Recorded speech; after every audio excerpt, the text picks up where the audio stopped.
Todo mundo fica preocupado com a China, mas quem atacou o Bitcoin foi o governo americano.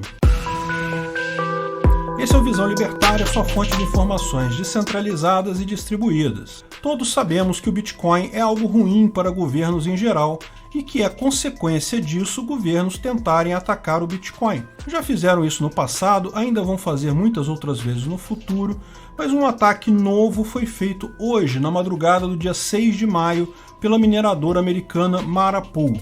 Para entender o ataque do bloco limpo, um ataque à fungibilidade do Bitcoin que aconteceu pela primeira vez e as consequências dele, é preciso antes explicar um pouco sobre como o Bitcoin funciona. Não vamos entrar em muitos detalhes técnicos, você vai encontrar vídeos muito mais detalhados sobre isso aqui no YouTube. Tenha em mente que a explicação aqui é bem simplificada, o mínimo necessário para entendermos exatamente o que aconteceu. O grande feito do Bitcoin é ser uma moeda descentralizada. Isso significa que ela não tem um dono, ninguém controla o Bitcoin. Portanto, não é como dinheiro de jogo que a empresa desenvolvedora do jogo controla ele. Nem como as moedas estatais como o real e o dólar, que também têm governos por trás controlando elas. Uma moeda descentralizada como o Bitcoin não tem ninguém controlando ela. Ao contrário, o Bitcoin tem um monte de nodos. Cada nodo tem 3 tarefas: validar, salvar e transmitir transações e blocos. Quando você faz uma transação na rede do Bitcoin, essa transação vai para uma área de memória chamada mempool.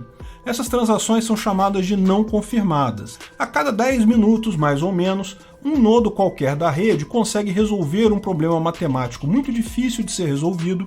Embora qualquer nodo possa fazer isso, na prática é preciso um enorme poder computacional. Então existem alguns nodos que se especializam em fazer o que eles chamam de mineração.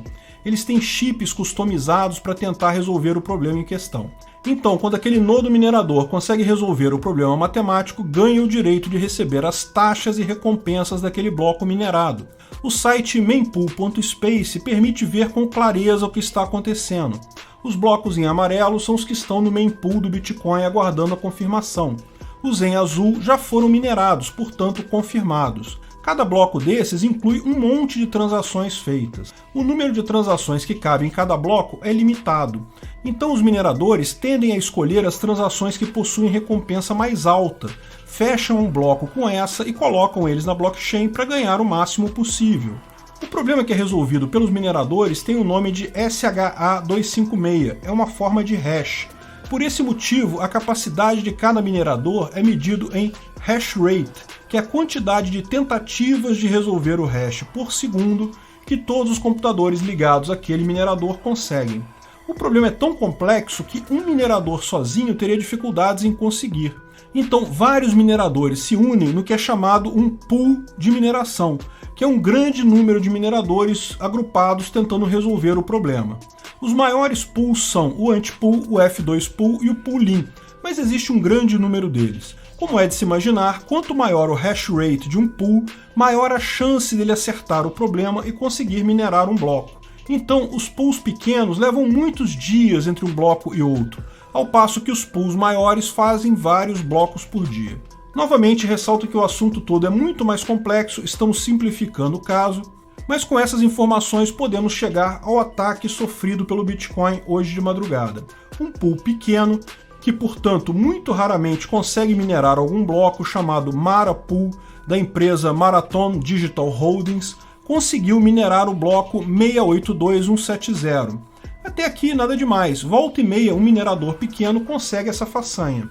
Porém, esse bloco, depois de minerado, continha um aviso deixado pela mineradora de que era um bloco OFAC Compliance, ou seja, compatível com OFAC. Além disso, o bloco era bem pequeno, com apenas 178 transações. O valor das transações era mínimo, 0,05 Bitcoin.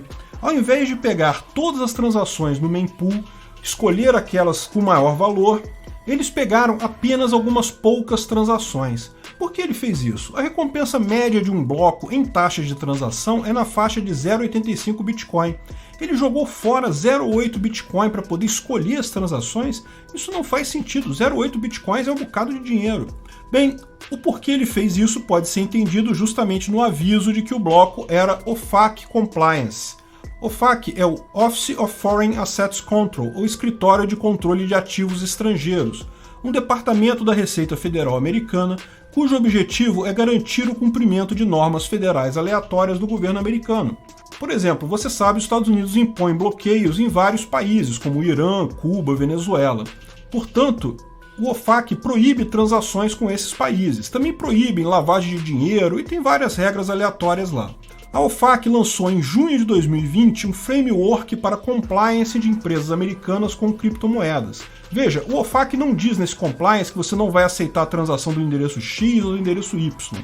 O que ele diz no compliance é que você tem que saber quem são as partes envolvidas para poder negociar sem risco de sofrer penalidades pelo governo americano.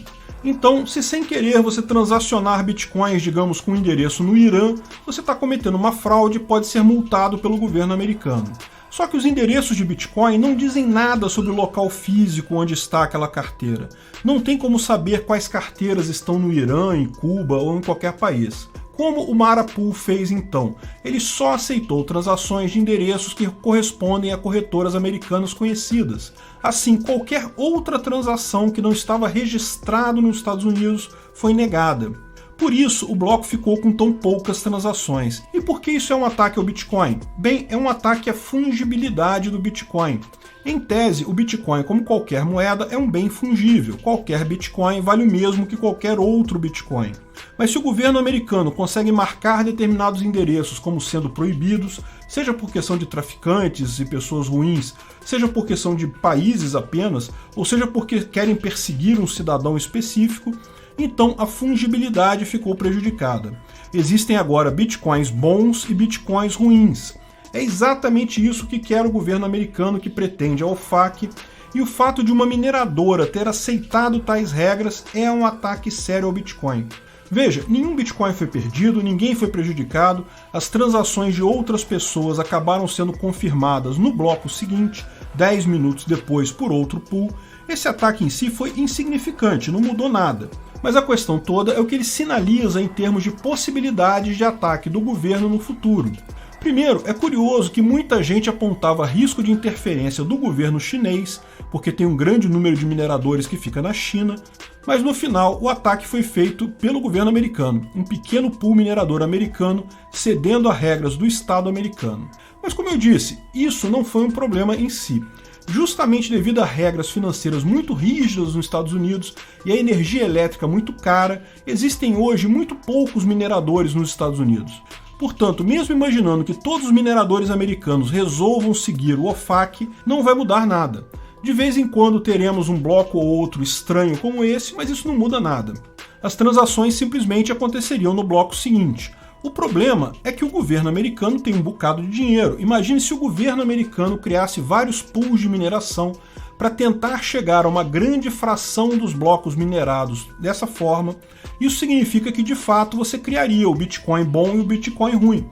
Você ainda teria os seus Bitcoins, ainda conseguiria usar eles, mas se os seus Bitcoins forem ruins, seria difícil transacioná-los, seria mais demorado, mais caro. Pior, imagina se o governo chinês, vendo o governo americano fazer isso, resolve impor essas mesmas regras a mineradoras chinesas. O problema seria muito mais imediato, porque já existe uma grande quantidade de mineradoras na China. Esse ataque mostra um caminho pelo qual governos poderiam controlar o Bitcoin. Se você não pagou seus impostos, não registrou sua carteira no governo, você não conseguiria transacionar? Bem, sim, mostra um caminho pelo qual governos poderiam, teoricamente, controlar o Bitcoin. Porém, é um caminho inviável economicamente na prática. Veja, o paper do Satoshi Nakamoto, que descreve a teoria por trás do Bitcoin, vai muito além das proteções criptográficas ao Bitcoin. Ele também incluía proteções por consenso, com base na teoria dos jogos. O consenso do Bitcoin é um acordo implícito dos diversos nodos do Bitcoin de que todos têm interesse que o Bitcoin funcione. O valor do Bitcoin deriva justamente dele ser um ativo não controlado por ninguém. No momento que o Bitcoin for só mais um ativo controlado pelo governo, ele passa a valer meia bolota para todo mundo. O nodo Marapool fez algo contrário ao seu próprio interesse, ganhou menos dinheiro. Embora o seu site diga ser para investimentos corporativos em Bitcoin, claramente é apenas uma fronte para o governo americano.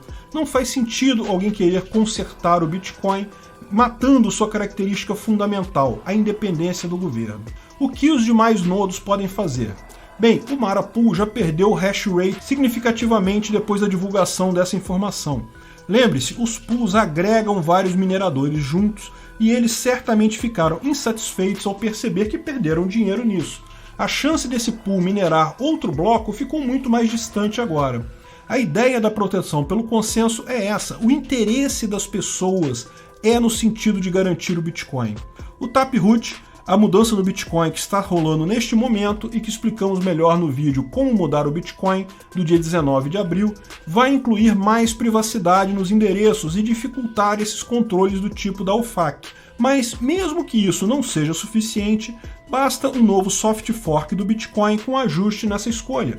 A Monero, outra moeda criptográfica, passou por um problema desse tipo há alguns anos e também fez ajustes para impossibilitar o rastreamento de endereços. No final das contas, esse ataque ao Bitcoin foi positivo por alertar a todos do problema o quanto antes. Obrigado pela audiência. Esse artigo foi sugerido por Gilete Amolado, escrito e narrado por Peter Turguniev, revisado por Fidalgo BTC, Janoctus e Miguel Medeiros.